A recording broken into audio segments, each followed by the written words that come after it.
Let's tell you about the Foreign Secretary, David Cameron. He is in Israel for talks with the Israeli President, Benjamin Netanyahu, as the world waits for their response to Iran's large-scale air attack. Meanwhile, the US has announced a fresh wave of sanctions on the country, which will be imposed in the next few days. Speaking earlier this morning, Lord Cameron said the situation in the Middle East is very concerning and that Britain wants to see coordinated sanctions against Iran. Foreign Secretary, how concerned are you by Israel's plans to retaliate against Iran?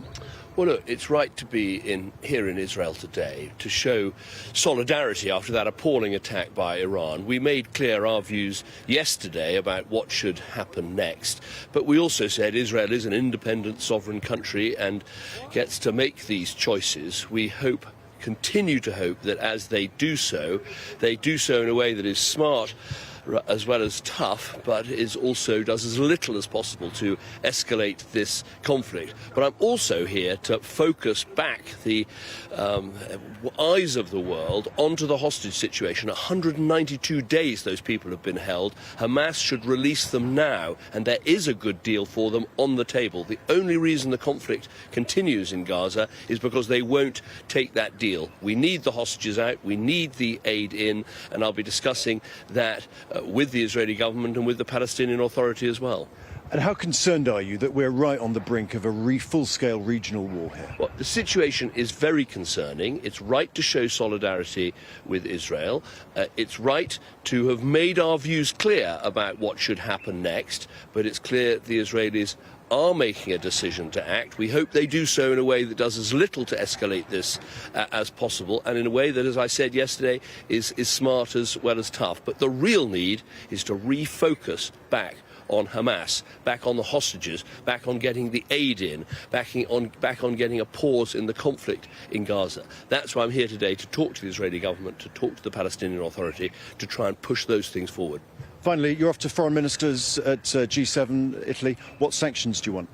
Well, we want to see coordinated sanctions against Iran. Britain has in many ways led the way with our new sanctions regime, sanctioning dozens of people in Iran, sanctioning the IRGC in its entirety. And I think there's more that we can do to show united front that Iran is behind so much of the malign activity in this region, backing Hamas, backing Hezbollah, backing the Houthis.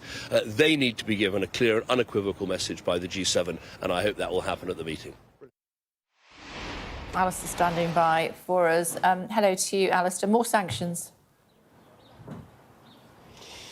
Yeah, that is what the United States have announced. I suspect the UK will follow, and David Cameron will try and get support for that at the G7 meeting of foreign ministers in Italy when he flies there later. But first, meetings with Israeli leadership, also Palestinian leadership as well. I mean, you heard from him there as to what is going to be on the table. I thought what was quite interesting was the way he's trying to balance diplomatically pressure on the Israeli government, but also support for getting the hostages out.